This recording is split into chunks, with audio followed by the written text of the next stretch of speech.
Good afternoon class. आज मैं आपके साथ जो डिस्कस करने वाली हूँ वो है hormone replacement therapy, HRT therapy.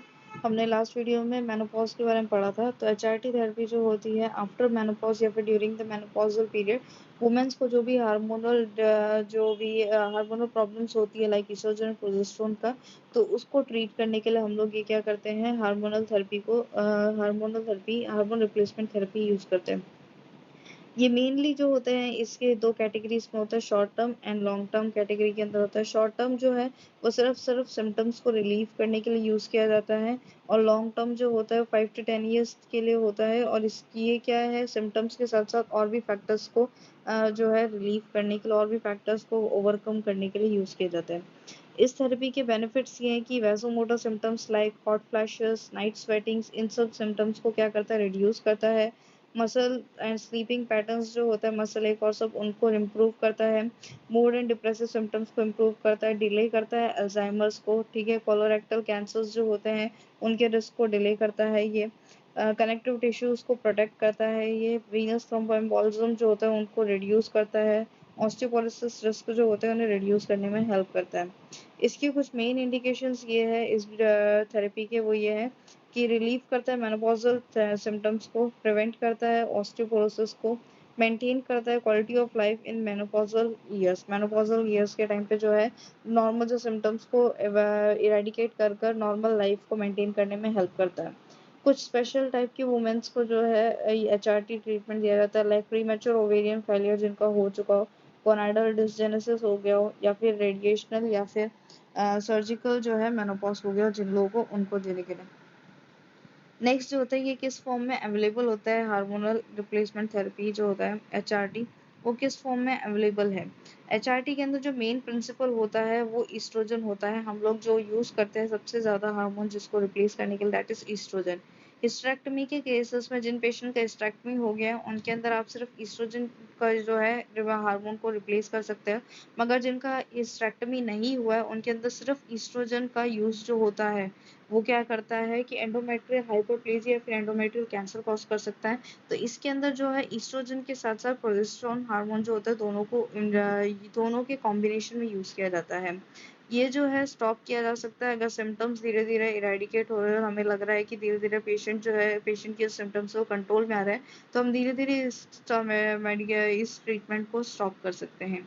ये मार्केट में जो है ओरल ईस्ट्रोजन रेजिम के फॉर्म में या फिर ईस्ट्रोजन साइक्लिक प्रोजेस्टिन के फॉर्म में, continuous oestrogen and progestin therapy के फॉर्म में, सबडर्मल इम्प्लांट के फॉर्म में। सबडर्मल इम्प्लांट के अंदर एक चीज का ध्यान रखना जरूरी है, इसके अंदर ये जिस स्किन के नीचे जो है हम लोग इसको इम्प्लांट करते हैं, that is the abdominal wall, और लोकल एनेस्थीसिया को यूज कर कर करते हैं हम लोग। इसके अलावा जो होता है परक्यूटेनियस ईस्ट्रोजन जेल जो होता है उसको यूज करता है, वो भी इंटीरियर एब्डोमिनल वॉल में या फिर थाइस के अंदर अप्लाई किया जाता है। ट्रांसडर्मल पैचेस होते हैं जो वीक में 2 बार चेंज किए जाते हैं, वीक में 2 बार चेंजेस किए जाते हैं, और ये क्या करता है धीरे धीरे उसके पैच पे जो मेडिकेशन जो होता है, जो हार्मोन जो होता है वो स्किन के अंदर रिलीज करना शुरू कर देता है। वेजाइनल क्रीम होता है, एंटीगोनोल होता है। टिबोलोन जो होता है, टिबोलोन एक तरीके का स्टेरॉइड है जो कि मेनली आपके जो वैसोमोटर सिम्टम्स जो होते हैं उनको इरेडिकेट करने में, उनको कंट्रोल करने में हेल्प करता है। इस डिजीज के कुछ साइड इफेक्ट्स और रिस्क फैक्टर है, लाइक एंडोमेट्रियल कैंसर होने के चांसेस रह सकते हैं उन पेशेंट्स के अंदर जिनका यूट्रस होता है और सिर्फ ईस्ट्रोजन देते हैं। तो एंडोमेट्रियल कैंसर होने के चांसेस रह सकते हैं, ब्रेस्ट कैंसर होने के चांसेस रह सकते हैं, डिमेंशिया अल्जाइमर्स हो सकता है पेशेंट को, फ्लूइड रिटेंशन हो सकता है, हेडेक, बैक एक, ये सब चीजें जो है सिम्टम्स दिख सकते हैं as a side effect. Contraindicated होता है ये उन पेशेंट्स के अंदर जो प्रेग्नेंट होता है या फिर हमें सस्पेक्टेड है कि ये पेशेंट प्रेग्नेंट हो सकता है, या ब्रेस्ट कैंसर पेशेंट्स के अंदर कॉन्ट्राइंडिकेटेड है। एक्टिव लिवर डिजीज या फिर गॉल ब्लैडर डिजीज अगर किसी को है तो उन पेशेंट्स के अंदर ये कॉन्ट्राइंडिकेटेड है। नर्सेस को कुछ चीज़ों का ध्यान रखना ज़रूरी है, एडमिशन के टाइम पे पेशेंट की फुल हिस्ट्री लेना ज़रूरी है रिगार्डिंग ब्रेस्ट कैंसर या हिस्टेरेक्टमी, और सब के बारे में पेशेंट का जो है सारा डिटेल लेना ज़रूरी है।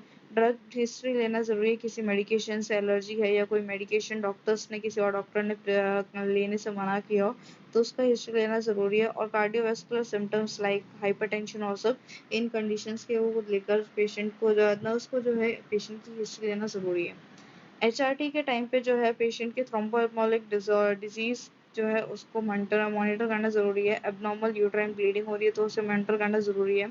ब्रेस्ट हेल्थ को मॉनिटर करना ज़रूरी है। विजन चेंजेस देखने ज़रूरी है। पेशेंट अगर स्मोक करता है या फिर कैफीन लेता है तो हमें पेशेंट को एनकरेज करना है कि वो इस ट्रीटमेंट के दौरान ना ले इसको।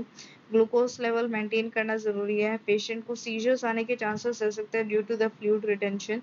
और इन सब थेरेपी जब थेरेपी ख़त्म हो जाती है तो हमें नर्स को एंडिंग में जो है पेशेंट से इवैल्यूएट करना है कि ये थेरेपी कितना इफेक्टिव है, कंफर्म करना है कि पेशेंट जो है ये जो ट्रीटमेंट है पेशेंट के लिए इफेक्टिव था या नहीं था, पेशेंट ने कोई प्रॉब्लम फेस की है या नहीं की है, ताकि हम जो है उसके अकॉर्डिंग जो है पेशेंट को आगे देख सके और पेशेंट को अगर कोई प्रॉब्लम हुई तो उसको ट्रीट कर सके।